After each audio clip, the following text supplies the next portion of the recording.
دموعي سبيل مريح تنهدى يا صاحي كي تستريح. Assalamualaikum warahmatullahi wabarakatuh. Ada sebuah pernyataan dari seorang alim yang menurut saya beliau itu bukan hanya alim ya, tetapi sudah mencapai al-allamah. Beliau dari kalangan aswaja, yaitu Profesor Dr. Kiai Haji Said Agil Sirot. Beliau pernah menjabat sebagai Ketum PBNU, kalau nggak salah ya, mohon dikoreksi jika saya salah nih. Dan pernyataan itu perlu adanya penjelasan, dan kalau perlu dikasih contoh sekalian. Karena apa? Karena pernyataan itu takutnya oleh kelompok sebelah dipelintir kemana-mana hingga menjadi fitnah murahan yang akan dikonsumsi oleh masyarakat awam.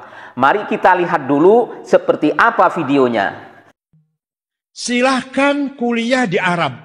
Pak Quraisy 15 tahun, Pak Agil Munawar 14 tahun, Gus Dur 4 tahun, Gus Mustafa Bisri 4 tahun, saya 13 tahun, pulang bawa 4 saya. Tapi yang saya bawa ilmu, bukan jenggot.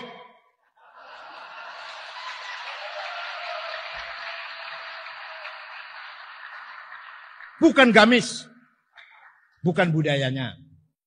Jadi sangat jelas sekali pesan yang disampaikan, silahkan kuliah di Timur Tengah, silahkan belajar di Timur Tengah, silahkan belajar di Arab dengan waktu yang relatif lama, bertahun-tahun, puluhan tahun, atau bahkan belasan tahun. Tapi ingat, pulang harus bawa ilmu, jangan hanya bawa jenggot. Maksudnya ilmu di sini adalah ilmu yang benar, bukan ilmu sesat menyesatkan, bukan ilmu yang meracuni orang awam, juga ilmu yang membuat umat Islam Indonesia menjadi terpecah belah karenanya. Bukan ilmu ngawur, bukan ilmu dusta, bukan ilmu pembodohan terhadap masyarakat Indonesia. Seperti pemahaman-pemahaman, pendapat-pendapat, fatwa-fatwa, penafsiran-penafsiran yang jelas-jelas tidak datang dari sahabat, tidak datang dari ulama salaf, tidak datang dari 4 imam mazhab, dikatakan datang dari mereka pada masyarakat awam. Padahal sebenarnya datangnya dari Syekh Utsaimin, Syekh bin Baz, Syekh Fauzan, Albani, dan akhirnya bermuara di Syekh Muhammad bin Abdul Wahab, mentok di Ibnu Taimiyah. Lalu kemudian agar supaya masyarakat awam yakin, percaya, terpengaruh, terhipnotis, maka dibumbuhi dan dibungkus dengan jenggot, celananya cingkrang dan gamis. Jadi seperti itu maksudnya. Bukan berarti Kiai Said Agil Sirot itu tidak suka jenggot, apalagi menghina. Tidak seperti itu. Beliau tidak suka jika jenggot itu hanya dijadikan tameng, dijadikan alat untuk mengelabui dan membodohi orang awam, agar supaya mereka itu mudah menerima dan mengikuti ajarannya yang sesat dan menyimpang. Akan saya beri contoh ya. Contoh yang pertama, hanya ada jenggot, gak ada ilmu. Khalid Basalamah menyatakan bahwa kaum muslimin yang ahli ibadah sholat, terutama sholat malam, akan ditandai dengan jidatnya hitam. Bahkan tak hanya sampai di situ saja pernyataan gilanya, tapi dia juga berani menuduh Nabi dan menuduh semua sahabat jidatnya hitam. Astaghfirullahaladzim. Menjelaskan tentang ciri Nabi Muhammad SAW dan para sahabat. Muhammad adalah betul-betul utusan Allah, dan yang bersamanya adalah orang-orang yang sangat tegas terhadap orang kafir dan mereka berkasih sayang antara mereka. Kalian melihat mereka selalu ruku, selalu sujud. Perhatikan kalimat ruku dan sujud ya. Ada kalimat sujud di sini. Lalu Allah setelah itu menyebutkan untuk mencari keuntungan mereka, kalian melihat di wajah mereka bekas sujud itu. Sujud pakai apa? Hah? Pakai dahi. Jelaslah orang kalau sujud di dahinya ada warna hitam. Dan itu tidak semua orang bisa keluar tanda hitam di dahinya. Kalau antum betul-betul ikhlas sujud, maka baru Allah tandakan tuh. Secara alami memang begitu. Pastilah dahi tersentuh dan akan berwarna hitam, gitu kan? Ciri-ciri sudah sangat jelas di kiri para sahabat ini. Memang mereka semua dahinya hitam, gitu.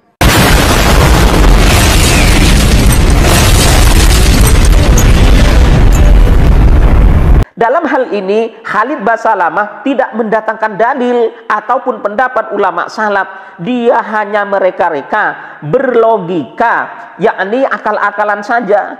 Jika jidat itu sering ditekankan pada benda yang padat, maka otomatis menjadi hitam. Jadi nggak ada dalil dan nggak ada hujah yang jelas. Kemudian contoh yang kedua, jenggotnya luar biasa saudara, celananya cingkrang. Akan tetapi sayang seribu sayang, lidahnya isbal, suka berdusta. Di antara dustanya, dari sekian banyaknya dusta yang pernah dia lakukan adalah berdusta atas nama Imam Syafi'i. Gak tanggung-tanggung ini ya.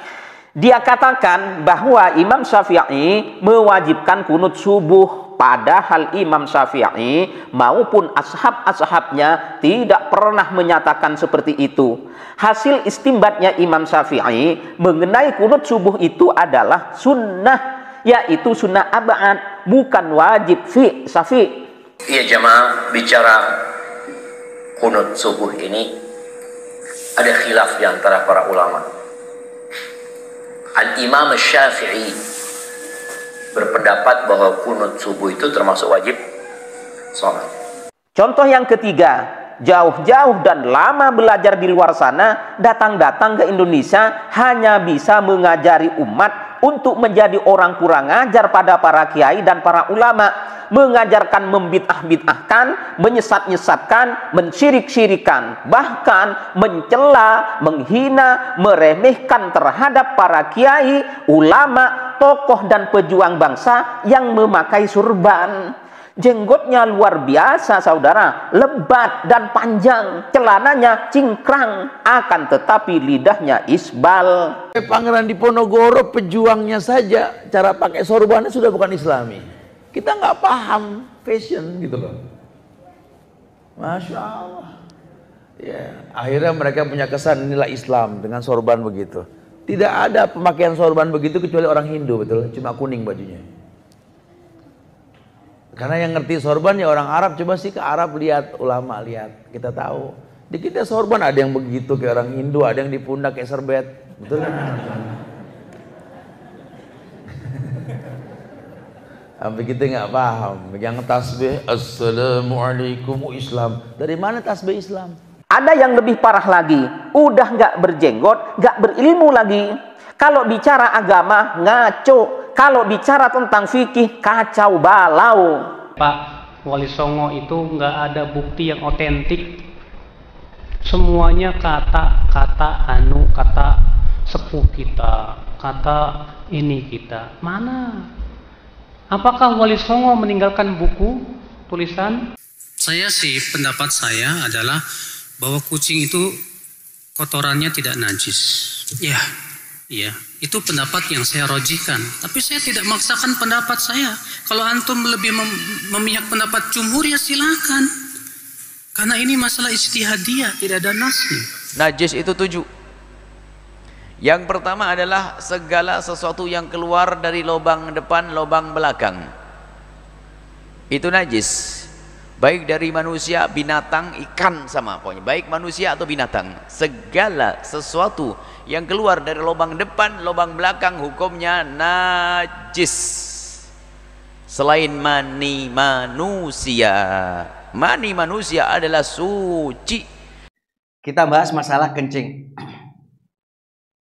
Semua kencing, perhatikan, semua kencing